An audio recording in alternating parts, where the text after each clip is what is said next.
اللہ وحدہ لا شریک لہ واشہد ان محمدا عبدہ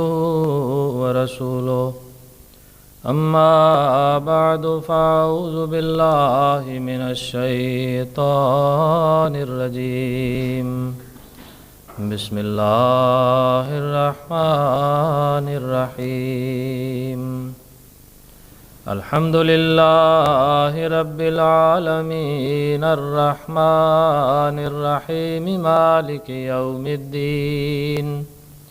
ایاک نعبد و ایاک نستعین اهدنا الصراط المستقیم صراط الذین انعمت علیہم غیر المغضوب علیہم ولا الضالین۔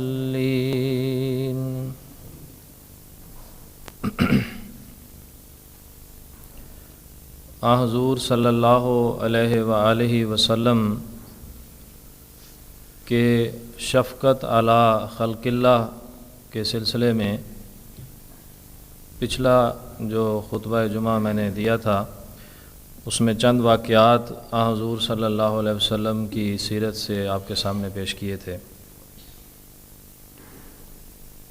وہ واقعات کچھ ایسے تھے جن میں اسلام کے ساتھ تعلق رکھنا کسی شخص کا یا کسی زندگی کا ضروری نہ تھا۔ کسی بھی اللہ تعالیٰ کی مخلوق کے لیے حضور صلی اللہ علیہ وسلم شفقت تھے، لیکن آج جو چند واقعات آپ کے سامنے میں پیش کرنے والا ہوں اس میں حضور صلی اللہ علیہ وسلم کے اپنے تعلق دار یعنی جو حضور کی پیروی کرنے والے، آپ پر ایمان لانے والے تھے، ان کا ذکر کروں گا۔ حضرت مصعب بن عمیر رضی اللہ تعالیٰ عنہ ایک ایسے صحابی تھے جو اسلام قبول کرنے سے پہلے مکہ میں رؤساء میں شمار کیے جاتے تھے۔ خاصے مالدار آدمی تھے اور مالدار ہونے کی وجہ سے خوش لباس بھی تھے۔ آپ کا لباس ہر وقت ایک خاص حیثیت رکھتا تھا جو دیکھنے والے کے ذہنوں میں ایک خاص اثر رکھتا تھا۔ مگر جب آپ نے اسلام قبول کیا تو حضور صلی اللہ علیہ وسلم کی پیروی میں آنے کی وجہ سے آپ کے اعزاء اور اقارب نے، آپ کے رشتہ داروں نے تمام مال و اسباب آپ سے چھین لیا اور تمام حیثیت سے آپ کو محروم کر دیا گیا۔ ایک دفعہ راوی بیان کرتا ہے کہ حضور صلی اللہ علیہ وسلم ایک مجلس میں تشریف فرما تھے، لوگوں سے گفتگو فرما رہے تھے کہ دور سے حضرت مصعب بن عمیر کو آتے ہوئے دیکھا تو حضور کی آنکھوں میں آنسو آ گئے اور حضور نے فرمایا کہ دیکھو اس شخص کی حالت کو، اور صحابہ نے دیکھا تو حضرت مصعب بن عمیر کے بدن پر صرف ایک چادر تھی جو جگہ جگہ سے پھٹی ہوئی تھی اور چمڑے کے ٹکڑوں سے اس کو پیبند لگائے گئے تھے۔ حضور کی آنکھوں سے آنسو جاری تھے اور صحابہ کو کہتے تھے کہ دیکھو یہ وہ شخص ہے جس نے اسلام کی خاطر اپنی یہ حالت بنائی ہے۔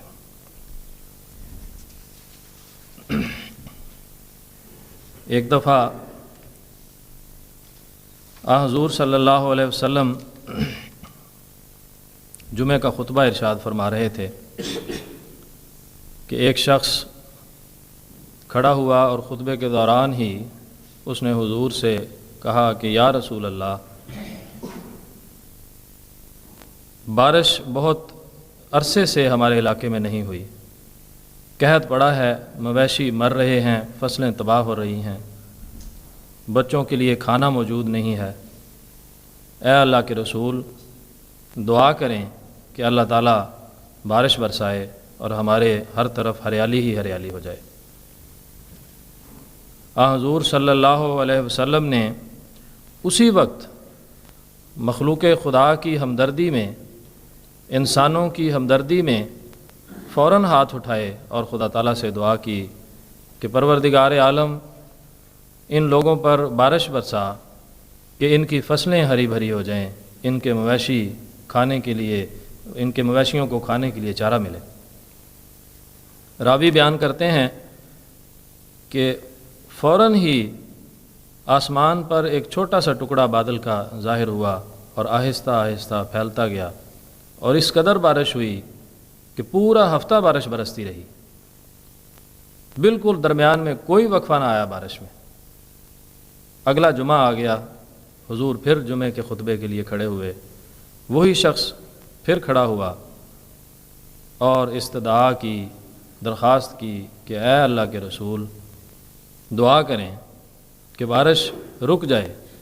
کیونکہ اتنی بارش ہوئی ہے کہ جس کے نتیجے میں ہماری فصلیں پھر تباہ ہونے لگی ہیں، ہمارے مویشی ڈوب رہے ہیں اور گھر ٹوٹ رہے ہیں، اس لیے دعا کریں کہ اللہ تعالیٰ اس بارش کو روک دے۔ حضور صلی اللہ علیہ وسلم نے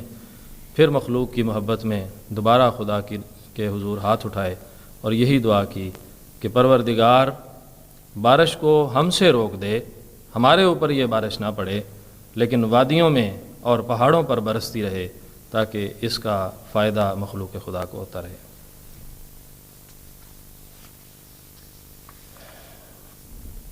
حضرت علی رضی اللہ تعالیٰ عنہ ایک روایت بیان کرتے ہیں، جب مکہ فتح کرنے کے لیے حضور صلی اللہ علیہ وسلم نے ارادہ کیا، مدینہ میں بیٹھ کر پروگرام بنایا، اس وقت حضور صلی اللہ علیہ وسلم نے یہ خاص طور پر ان اصحاب کو ارشاد فرمایا جو اس مشورہ میں شامل تھے کہ مکہ پر چڑھائی کی جائے اور خاموشی سے مکہ کے لوگوں کو فتح کر لیا جائے اور وہاں پر اسلام کا پیغام پھیلا دیا جائے۔ مگر حضور نے وہاں ان اصحاب کو یہ تاکید کی کہ کوئی شخص اس بات کو دوسرے پر ظاہر نہ کرے، یعنی یہ بات لیک نہیں ہونی چاہیے۔ مگر ان میں سے ایک شخص نے کسی وجہ سے کوئی پیغام مکہ والوں کو بھیج دیا، اور اس بات کی حضور صلی اللہ علیہ وسلم کو خبر ہو گئی۔ خبر کیسے ہوئی؟ صرف خدا نے بتایا۔ حضور صلی اللہ علیہ وسلم نے حضرت علی رضی اللہ تعالیٰ عنہ اور حضرت زبیر اور مقداد بن اسود کو بلا کر فرمایا کہ اے علی، تم تینوں جاؤ اور ایک روضہ خاخ نامی جگہ ہے، اگر تم ابھی روانہ ہو جاؤ گے تو اس روضے تک پہنچنے تک تمہیں وہاں ایک عورت ملے گی جو اونٹ پر سوار ہوگی، اس کے پاس ایک رکہ ہے، ایک پیغام ہے، وہ اس سے فوراً لے لو۔ حضرت علی بتاتے ہیں کہ میں فوراً اپنے دونوں ساتھیوں کے ساتھ روانہ ہو گیا، اور عین اسی جگہ پر جہاں حضور صلی اللہ علیہ وسلم نے فرمایا تھا، ہم نے ایک عورت کو اونٹ پر جاتے ہوئے دیکھا۔ ہم نے اس عورت کو روکا اور کہا کہ تمہارے پاس کوئی پیغام ہے جو تم مکہ لے کر جا رہی ہو؟ تو اس عورت نے انکار کیا کہ میرے پاس کوئی پیغام نہیں ہے۔ مگر حضرت علی رضی اللہ تعالیٰ عنہ کا ایمان یہ تھا کہ جو بات خدا کے رسول نے کہی ہے وہ ضرور سچ ہے، ہرگز یہ نہیں ہو سکتا کہ اس عورت کے پاس پیغام نہ ہو۔ حضرت علی نے سختی کی مگر وہ عورت پھر بھی نہ مانی۔ پھر حضرت علی نے وہ حربہ اختیار کیا۔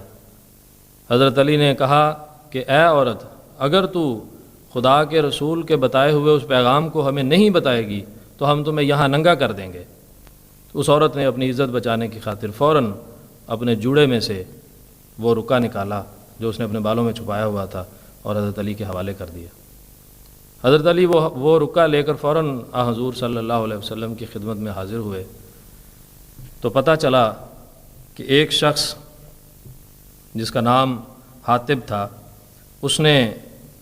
یہ رکا اس عورت کو دیا تھا۔ تو حضور نے حاطب کو بلایا کہ اے حاطب، یہ کیا معاملہ ہے؟ کیوں تو نے ایسا کیا جب کہ میں نے منع کیا تھا کہ مکہ والوں کو اس بات کی خبر نہیں ہونی چاہیے؟ تو حضرت حاطب نے حضور صلی اللہ علیہ وسلم کی خدمت میں عرض کیا کہ یا رسول اللہ، مجھے ہرگز منافق نہ سمجھیں، میں بالکل بھی ایسی حرکت نہیں کر سکتا تھا جو خدا کے رسول کے ارشاد کے خلاف ہو، لیکن میرے دل میں اپنے رشتہ داروں کی، اپنے عزیزوں کی محبت تھی۔ صرف میں یہ چاہتا تھا کہ شاید کہیں وہاں خون خرابہ نہ ہو، کہیں جنگ و جدال نہ ہو، اس لیے میں نے ان کو خاموشی سے اطلاع دی کہ وہ مکہ کو چھوڑ کر چلے جائیں۔ اس پر حضرت عمر رضی اللہ تعالیٰ عنہ بڑے طیش میں آئے اور عرض کی کہ اے اللہ کے رسول، مجھے ابھی اجازت دیں، میں اس منافق کی گردن تن سے جدا کر دوں۔ حضور نے فرمایا ہرگز نہیں، اے عمر تجھے معلوم ہے کہ یہ بدری صحابی ہے، یہ وہ صحابی ہے جس نے جنگ بدر میں شرکت کی تھی، اور جنگ بدر میں شرکت کرنے والے صحابہ کے بارے میں خدا تعالیٰ نے خود فرما دیا ہے کہ میں نے ان کے پچھلے گناہ بھی معاف کر دیے اور اگلے گناہ بھی معاف کر دیے۔ رضی اللہ عنہم ورضوا عنہ، اللہ ان سے راضی ہو گیا اور وہ اللہ سے راضی ہو گئے۔ فوراً حضور صلی اللہ علیہ وسلم نے اس شخص کی معافی کا اعلان فرما دیا۔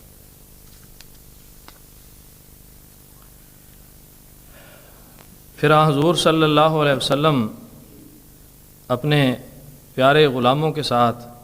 کئی رنگ میں محبت کا سلوک کرتے تھے۔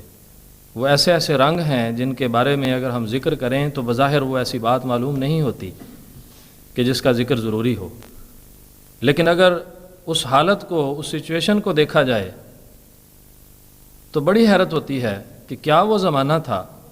کہاں آقا اور کہاں غلام۔ حضور صلی اللہ علیہ وسلم ایک دفعہ ایک سفر پر جا رہے تھے تو آپ کے ساتھ عتبہ بن عامر رضی اللہ تعالیٰ عنہ صحابی رسول تھے۔ وہ بیان کرتے ہیں کہ ایک جگہ آئی کہ حضور صلی اللہ علیہ وسلم نے اپنی سواری کو روک دیا اور نیچے بٹھا دیا، اور اس سے اوپر سے نیچے اترے اور مجھے کہنے لگے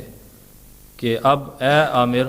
تو اس کے اوپر سوار ہو جا اور میں پیدل چلتا ہوں، کیونکہ سواری ایک تھی اور سفر کرنے والے دو تھے۔ تو حضرت عامر نے عرض کی کہ یا رسول اللہ، یہ کیسے ہو سکتا ہے کہ آقا پیدل چلے اور غلام سوار ہو؟ یہ ہو نہیں سکتا، میں اس چیز کو برداشت نہیں کر سکتا۔ حضور نے پھر اصرار کیا کہ نہیں، میں تمہیں کہتا ہوں کہ سوار ہو جاؤ۔ پھر ان کا یہی جواب تھا، مگر جب تیسری دفعہ حضور نے فرمایا تو عامر کہتے ہیں کہ اطاعت کی وجہ سے میں سواری پر سوار ہو گیا، اور حضور صلی اللہ علیہ وسلم نے اس سواری کی باگ پکڑی اور آگے آگے پیدل چلنے لگ پڑے۔ سعد بن عبادہ رضی اللہ تعالیٰ عنہ کے پاس ایک دفعہ حضور صلی اللہ علیہ وسلم ملاقات کے لیے تشریف لے گئے، تو جب واپس آنے لگے تو حضرت سعد نے اپنے بیٹے قیس کو حضور صلی اللہ علیہ وسلم کے ساتھ بھیج دیا کہ جاؤ، ساتھ ساتھ جاؤ اور حضور صلی اللہ علیہ وسلم کو چھوڑ کر آؤ۔ حضرت قیس جو سعد کے بیٹے تھے وہ حضور صلی اللہ علیہ وسلم کی معیت میں پیدل چلنے لگ پڑے، مگر حضور صلی اللہ علیہ وسلم اس وقت سوار تھے۔ تو حضور نے اس بات کو اچھا نہ سمجھا، حضور نے فوراً کہا کہ اے قیس، میرے پیچھے سواری پر سوار ہو جا، مگر حضرت قیس یہ بات برداشت نہ کر سکتے تھے، اس لیے انہوں نے کہا کہ نہیں یا رسول اللہ، یہ کیسے ہو سکتا ہے، یہ تو بے ادبی ہے، میں آپ کے ساتھ پیچھے سوار نہیں ہوں گا۔ حضور نے اصرار کیا مگر پھر بھی وہ سوار نہ ہوئے، تو حضور نے فرمایا کہ پھر یہ بات مجھے پسند نہیں ہے کہ میں سوار ہوں اور میرا غلام پیدل چلے، یا میرے ساتھ سوار ہو جاؤ یا واپس چلے جاؤ۔ تو حضرت قیس کہتے ہیں کہ میں نے سوار ہونا بے ادبی سمجھی، میں واپس آ گیا، میں ساتھ نہیں گیا۔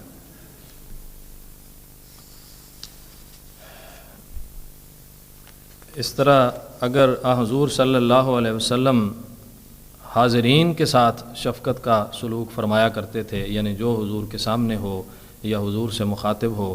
ان سے حضور بے تحاشا شفقت فرماتے تھے، مگر حضور صلی اللہ علیہ وسلم کا ایک عظیم احسان ان لوگوں پر بھی ہے جو حاضر نہ تھے، غائب ہوا کرتے تھے، موجود نہ ہوتے تھے، مگر حضور صلی اللہ علیہ وسلم نے دائمی طور پر ان کے اوپر ایک احسان کیا۔ حضور صلی اللہ علیہ وسلم اپنی بیوی حضرت خدیجہ رضی اللہ تعالیٰ عنہا سے اتنی محبت کیا کرتے تھے، جن کے ساتھ حضور نے جوانی میں شادی کی، کہ جب حضرت خدیجہ رضی اللہ تعالیٰ عنہا شیب ابی طالب کے واقعہ میں وفات پا گئیں، تو اس کے بعد ہمیشہ اپنی زندگی میں حضور صلی اللہ علیہ وسلم نے یہ وتیرہ رکھا کہ جب بھی کبھی حضرت خدیجہ رضی اللہ تعالیٰ عنہا کہ کوئی جاننے والے یا ان کی سہیلیاں یا ان کے تعلق دار آتے تو ان کو بے انتہا عزت دیتے، اور جب بھی حضور صلی اللہ علیہ وسلم کوئی جانور ذبح کرتے یا قربانی کرتے تو حضرت خدیجہ رضی اللہ تعالیٰ عنہ کے اقربا کو اس میں سے گوشت ضرور بھیجا کرتے تھے۔ حضرت رسول کریم صلی اللہ علیہ وسلم نے غیر موجود لوگوں کے ساتھ ایک یہ بھی احسان کیا شفقت کا کہ جب عید الاضحیٰ کے موقع پر حضور صلی اللہ علیہ وسلم نے قربانی فرمائی تو قربانی کرتے ہوئے حضور نے یہ دعا کی کہ اے اللہ، یہ قربانی میری طرف سے اور میری امت کے ان لوگوں کی طرف سے قبول فرما جو اس سال قربانی نہ کر سکے۔ مگر یہ تو خوشی کا موقع تھا جب حضور صلی اللہ علیہ وسلم نے اپنے ان پیارے لوگوں کو جو موجود نہ تھے ان کو یاد رکھا اور ان کے ساتھ شفقت کی، مگر غمی کے موقع میں بھی حضور صلی اللہ علیہ وسلم اپنے پیاروں کو نہ بھولے۔ حضور نے دائمی طور پر ہمیشہ کے لیے قیامت تک ہر مسلمان کے لیے یہ فرض کر دیا کہ جب بھی